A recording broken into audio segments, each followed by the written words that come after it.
Don't allow these numbers to blind you from the other things that are going on with an offer. We have to consider these offers in their entirety.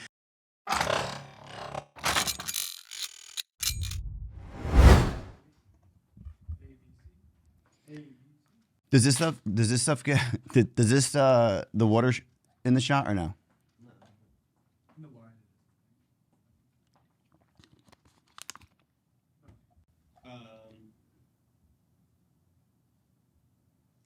One thing real quick, honestly.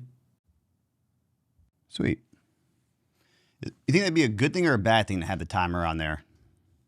Just don't look at it a lot. True. Leave it by your notes and just, Yeah. All right, word. Good to go?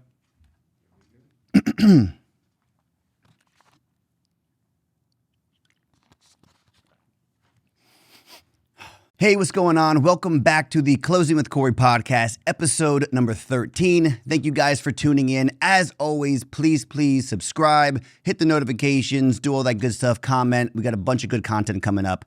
This episode, I wanted to follow up from last week's episode on the final and best. I was talking a lot and directly to my buyers.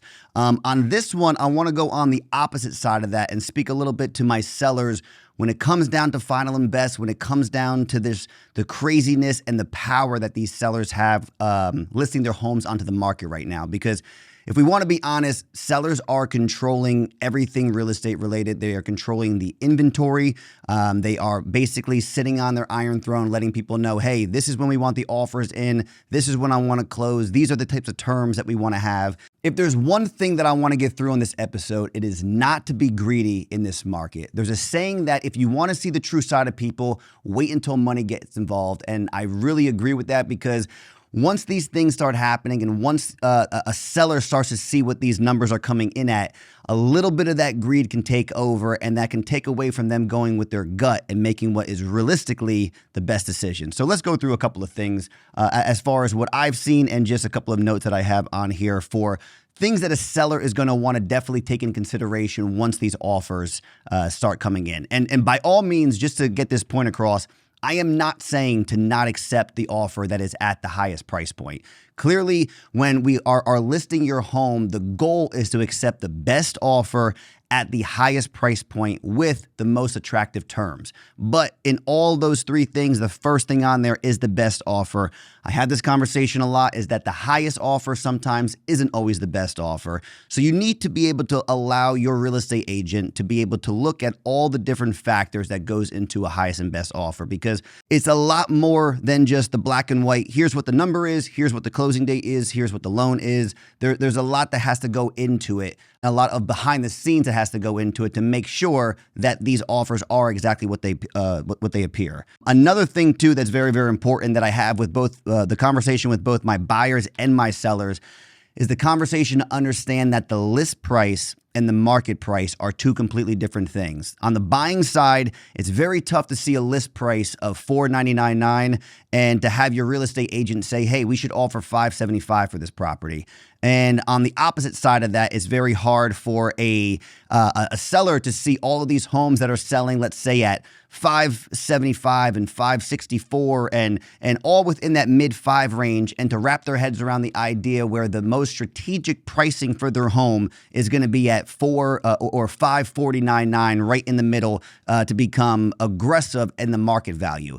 List price, market price, two completely different things. If you're looking at the list price, if the real estate agent is doing what they're supposed to be doing and trying to put your home in the best possible position to sell and also to be attracted to the most potential buyers, he or she is going to price that home strategically to the market value of what is going on. So that's where the list price comes into play. So if you're looking in between the list price to market price, you'll see a lot of the times that it's 4% over asking, 5% over asking, 6% over asking. The reality of it is that it's still within that market value. So if you're an agent and you're trying to talk to your buyers and try to make sense of the idea of like, hey, I don't know why 40,000, 50,000, 60,000 over asking even seems like a logical thing to do.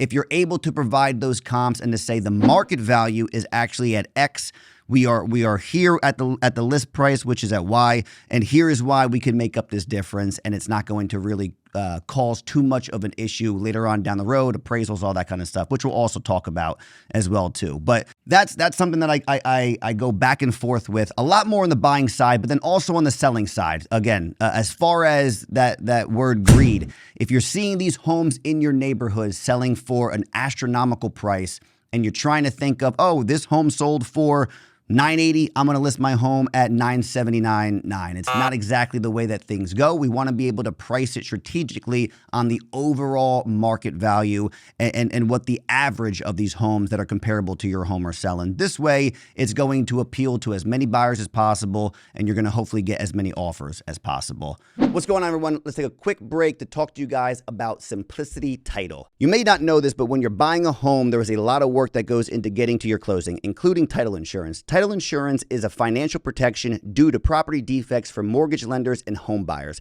But let's keep it simple. For over 15 years, Simplicity Title has been protecting buyers with their expert teams working on all the documents that you need to get through a closing and a fraud protection process, and keeps your money safe. You can check out Simplicity Title's program on Instagram, Facebook, and LinkedIn, or go to learn.simplicity.com to find out more about them. If you want to talk to someone, call 877-848-5320 or send an email to info@simplicity.com. Tell them that Cory Fandel sent you. Now back to the program. So going into the final and best on the selling side, it's going to be so important for me to do all of the legwork, all of the homework before I even present these offers to the seller. So on the buying side, the buying agent is going to do all their due diligence, sending all the information over to the buyer, making sure that they're comfortable at the price point, making sure they're comfortable with the terms. On my end, I have to kind of dissect it a little bit. So as far as the pre-approval is concerned, I'll reach out to the lender. I'll make sure that they are indeed pre-approved at whatever price point they're at. Hopefully they have as much documentation in already that it's not going to be something that after the fact they're going to submit and say it's going to be outside of their budget or outside of their comfort zone. A lot of agents are going to be putting in there that, hey, we're very flexible on closing date. I have to find out, are you actually flexible? Do they have a lease expiring? Do they have a situation where they need to be out in 60 days? So they're not really flexible for 90 days or maybe even 30 days if it's going to be put in there. Everyone is going to put stuff in there on inspections, on appraisals. So I have to dissect through all that. And a perfect example, and I won't share the address, but I'll share an experience that I had. I had a listing that had over 26 offers. And then throughout that whole process, what I have to do is I have to respectfully go through and make sure that I extracted all the information that these agents put in a lot of hard time, making sure that they're going to be presenting their buyer in the best possible light, make my spreadsheets, be able to collect all that information, do my due diligence in making sure that everything is verified, everything is up to date, everything is true. And then I'm able to then present it to the seller. At the end of the day, it's going to be the seller's decision on what they're going to go with. Now, in these spreadsheets, it's broken down when it comes down to price point, obviously, like I said before, terms, all of these things. But on top of that, I am going to thoroughly explain why these offers are going to be the strongest, why these may not be as strong, and so forth and so forth. In this particular situation, we had 6 fantastic offers, all over asking. One offer in particular was over $100,000 over asking. My gut was saying that something was not exactly 100% verified with this, only because the conversation that I had with the agent and then leading off with the conversation with the lender, it didn't seem like everybody was on the same page, but I still have to obviously present things as they are presented to me. I let them know that I understand sometimes that seeing these high numbers on the selling side, all you're thinking about is what the net proceeds are from that. And I totally understand it, because if I'm selling my house and getting $100,000 over asking, it's like, this is a no-brainer. Let's choose this one and move forward. As things unfolded, as we decided to try to give this offer a shot, within 24 hours, things started to change up a little bit, and the financing terms started to change up a little bit. What they were asking for changed up a little bit. Their flexibility on closing changed up. Luckily, we were able to pivot extremely quick and then cancel from that contract and go into what was the second best offer, which at the end of the day was the one that my gut was saying, and I even shared this with the sellers, that my gut is saying that this is going to be the best bet for you guys. This one is going to be a little bit of a gamble, but obviously depending on what they wanted to do, and that's the way that things turned out. And then from there, we went into inspections. Inspections were fantastic. There was minimal requests when it came down to that. Everything was done in a timely fashion, and knock on wood, we're going to hopefully be closing in about 2 weeks from now. But as far as that second part of it, the last thing that I really wanted to talk about was coming down through outside of a seller trying to not be greedy. And I use that word kind of just sparingly in the sense to where I'm just trying to say, don't allow these numbers to blind you from the other things that are going on with an offer. We have to consider these offers in their entirety just to make sure that you are choosing the best possible one. So after that offer was accepted, there's still a couple of things that need to be discussed and negotiated as we're going through. So even though these sellers do hold, and you do hold all the power right now in the market, as far as what's available, the inventory, what's selling, who you're choosing, and you have all these people, just throwing out as much as they possibly can to get your home.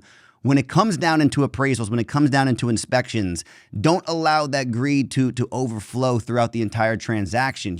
Understand that unless you are selling a brand new construction, your home is not going to be brand new. There's going to be things that possibly are going to come up. We're going to try to word things as best that we can to protect you in attorney review and all that type of stuff. But if there's requests that are being made and these buyers are out here spending as much as they possibly can, we need to try to be as flexible as we possibly can, just so these transactions are going to be a win-win for both sides. Again, it is a seller's market. At the end of the day, the sellers are going to be winning a little bit more than the buyers are. But if we can all kind of do that together, it'll be a little bit better. And I'm saying that from literally being in the middle of both of these scenarios. On the buying side and me trying to represent my buyers the best possible way that I can, to be seen in the best possible light by these sellers, hoping to get picked. And then on the selling side, to be presenting, 15, 20 offers and saying, all these people love your home, all of these are over asking, waving this, waving that, which one do you want to choose? So I get that it's very tough. I just want to always make sure that